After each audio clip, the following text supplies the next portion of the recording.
Okay, kijana ambaye tunamuona katika story yetu iliyopita ya kwamba amechukua nafasi ya kuwa kijana mwenye ndoto za kuwa mfanyabiashara mkubwa baada ya kukutwa anachukua notes kwenye mgahawa wa watu na kuandika. Sasa wenye hoteli wanamshtukia na wanaanza kumkimbiza ili wamkamate, ili kumhoji imekuwaje mpaka yamechukua nafasi ya kuchukua notes hizo, huku mchumba wake akiwa na mashosti zake. Wanamuona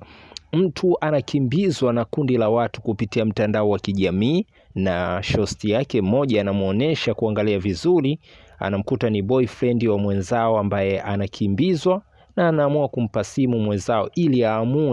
amuone mpenzi wake anavyokimbizwa katika harakati za huko mtaani. Katika kuokoa jahazi, binti mrembo msichana ambaye yupo karibu na kijana huyo anamwona kwenda na gari ya spidi kali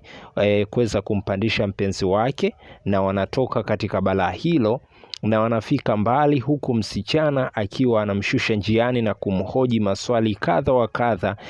kuhusiana na imekuwaje mpaka imefikia hatua ya yeye kukimbizwa mtaani kama mwizi. Lakini binti baada ya kumhoji pasipo kupata majibu yaliyojitosheleza, ikiwa kijana yeye anasema kwamba ndoto zake ni kuwa mfanyabiashara mkubwa, binti anaelekea tena kwa mashosti zake na kuambia kwamba sasa hivi amekuja na mpango mpya au mpango kabambe wa kumpeleka mchumba wake huyo kwa baba yake mzazi ili apate nafasi ya kumtambulisha ili afahamike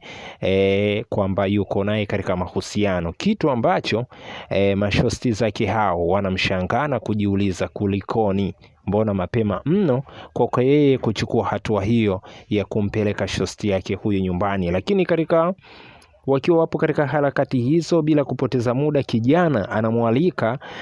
mchumba wake huyo wakutane sehemu ambapo alikuwa kijana amefungua mgahawa wake mpya baada ya kuchukua zile notes za kule za kibiashara ya hoteli. Anamkuta akiwa na vibunda vya fedha akihesabu, huku akijisifu akiwa amekaa sehemu anapiga mahesabu kwa kihesabu fedha zake, akimwambia kwamba biashara imeanza vizuri na anaamini ya kwamba atafika mbali. Wakiwa wapo katika stori za hapo